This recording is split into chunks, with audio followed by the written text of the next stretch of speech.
Akashvani presents Morning News.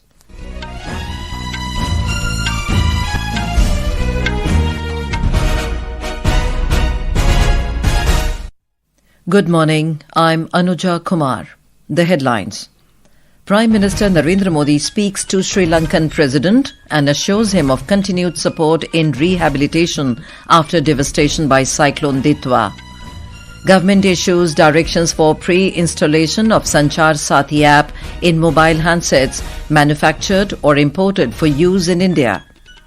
Fourth edition of Kashi-Tamil Sangamam to begin in Varanasi, Uttar Pradesh this evening. Atal Pension Yojana enrolments cross 8.34 crores. Women form 48% of subscribers.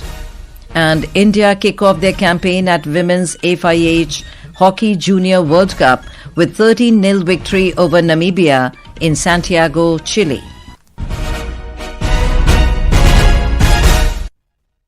And now the news in detail.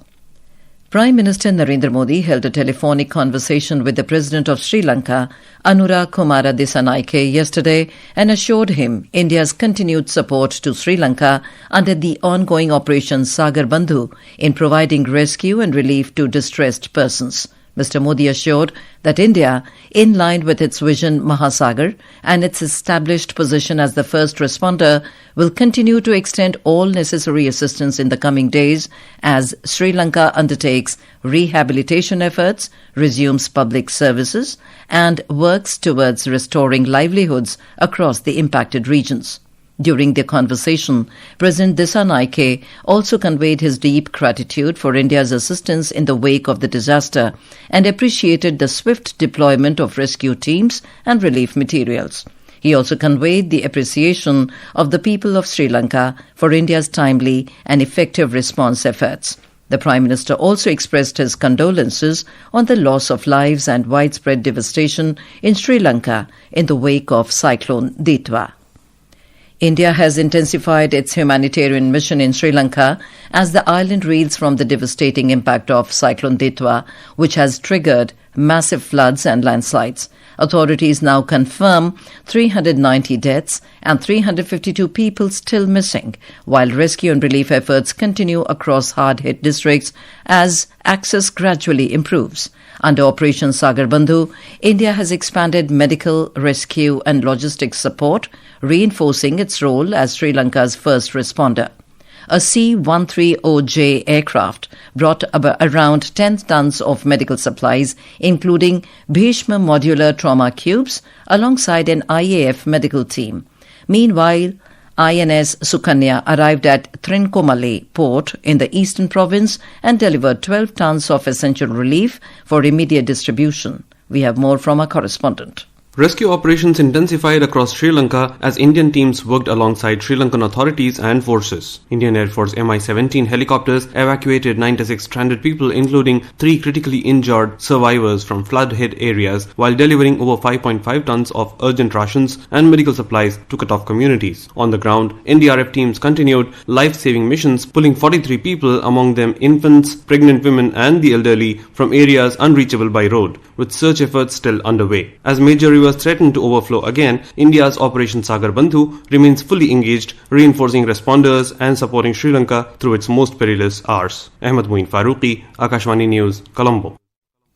As Sri Lanka continues to deal with heavy flooding and destruction caused by Cyclone Ditwah, former Sri Lanka cricketer Angelo Matthews has expressed gratitude to India for the support. In a social media post, Matthews thanked the Indian Armed Forces for risking their lives to save people in Sri Lanka. Matthews said, "All Sri Lankans truly appreciate the efforts."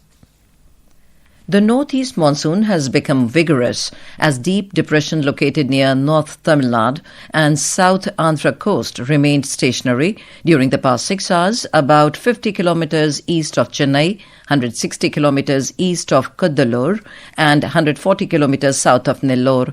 It is very likely to recurve slowly south-southwestwards and weaken into a depression during the next 12 hours.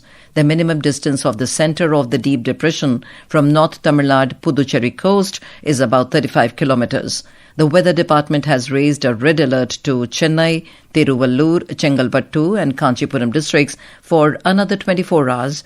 Light to moderate rains are likely to continue at one or two places at Ranipet, Tirupattur, Villupuram and Kadalur districts. The government has issued directions for pre-installation of Sanchar Saathi App in mobile handsets to verify the genuineness of mobile handsets. More from our correspondent. In order to safeguard the citizens from buying the non-genuine handsets, enabling easy reporting of suspect misuse of telecom resources and to increase effectiveness of the Sanchar Saathi initiative, Department of Telecommunications has directed the manufacturer and importers of mobile handsets to pre-install Sanchar Saathi mobile application on all mobile handsets manufactured or imported for use in India. The department has said that pre-installed Sanchar Saathi application should readily be visible and accessible to the end users at the time of first use or device setup. The functionalities of the application should not be disabled or restricted. The department also directed mobile handset manufacturers and importers to make efforts to push the app through software updates to devices that have already been manufactured and are in the sales channels in India. The department has asked the manufacturers to complete the implementation within 90 days and submit the report in 120 days. Shah Mishra, Akashvani News, Delhi. The fourth edition of Kashi-Tamil Sangamam will begin today in Varanasi, Uttar Pradesh. Union Education Minister Dharmendra Pradhan and Uttar Pradesh Chief Minister Yogi Adityanath will jointly inaugurate the event aimed at strengthening ties between North and South. The grand opening ceremony will take place at Namo Ghat this evening. More from our correspondent. The heart of Kashi-Tamil Sangamam 4.0 lies in its theme, Let's Learn Tamil. That means Tamil Karakalam. This edition places Tamil language learning at the center of its vision, carrying forward the belief that all Indian languages belong to a shared Bharatiya Bhasha family. At the inaugural ceremony, traditional artists from Kashi and Tamil Nadu will perform together on a stage, showcasing a wonderful confluence of diverse Indian culture. More than 1400 delegates from Tamil Nadu belonging to 7 broad categories, that is students, teachers, writers and media professionals, those from agriculture and allied sectors, professionals and artisans, women, along with spiritual scholars will participate in events at Kashi. Sushil Chandra Tiwari, Akashvani News, Lucknow. This is Akashvani giving you the news. For quick news updates around the clock, follow us on our X handle at AIR News Alerts. And for details of these stories and more, log on to our website www.newsoneir.gov.in and download the News on EIR app. The Atal Pension Yojana has crossed 8.34 crore enrolments. This was stated by Finance Minister Nirmala Sitharaman in a reply to a question in Lok Sabha yesterday. Women constitute 48% of the total subscribers, reflecting a significant participation from female beneficiaries across the country. Launched in May 2015, the Atal Pension Yojana aims to build a universal social security system for citizens, particularly workers in the unorganized sector. The scheme is open to individuals aged 18 to 40 years who have a savings bank or post office account. Subscribers receive pension benefits after turning 60, and benefits are expected to begin disbursal from 2035 onward. India has been invited for the first time to chair the International Institute for Democracy and Electoral Assistance, called International IDEA. On behalf of India, Chief Election Commissioner Gyanesh Kumar will assume the chairship of International IDEA at Stockholm in Sweden tomorrow. Over India's chairship, Chief Election Commissioner Gyanesh Kumar said that today the entire world knows and acknowledges the successful conduct of free, fair and transparent elections in India. He further said that it is a moment of great pride for all the citizens and election workers of India. The entire world has recognized and acknowledged the successful conduct of free, fair and transparent elections in India, and for this reason a prestigious group of 37 democratic countries has invited India to the chairship of the International Institute for Democracy and Electoral Assistance, International IDEA, for the first time in its 30-year history. This is a matter of immense pride for all citizens and election officials of India. The Election Commission has sought a detailed report regarding the submission of cent% enumeration forms across 2,208 booths in West Bengal. It noted that no uncollectible forms have been reported from these booths, which appears unrealistic. District election officers have been instructed to submit their reports by 10 a.m. today. The BJP has alleged that certain politically motivated block development officers are pressuring booth-level officers to share their OTPs so that the names of the dead, those who have shifted, and illegal Bangladeshi immigrants can be included in the ongoing SIR process. The Election Commission appointed Special Role Observer Subrata Gupta has begun consultations with the public, political parties and organizations to address grievances related to the SIR process. Yesterday, members of the CPIM and Congress met with the Special Role Observer to present their concerns. The National Investigation Agency or NIA has conducted searches at several locations in Jammu and Kashmir and Uttar Pradesh as part of its investigations in Delhi car blast case. The NIA in a statement shared that a total of 8 locations were searched in the districts of Shopian, Kulgam, Pulwama and Avantipura of Jammu and Kashmir and 1 location in Lucknow yesterday. The agency added that various digital devices and other incriminating materials were seized during the searches conducted at the premises of several accused and suspects in the 2 states. In connection with Naval Day, the full dress rehearsal for tomorrow's naval power display was held yesterday evening in Thiruvananthapuram.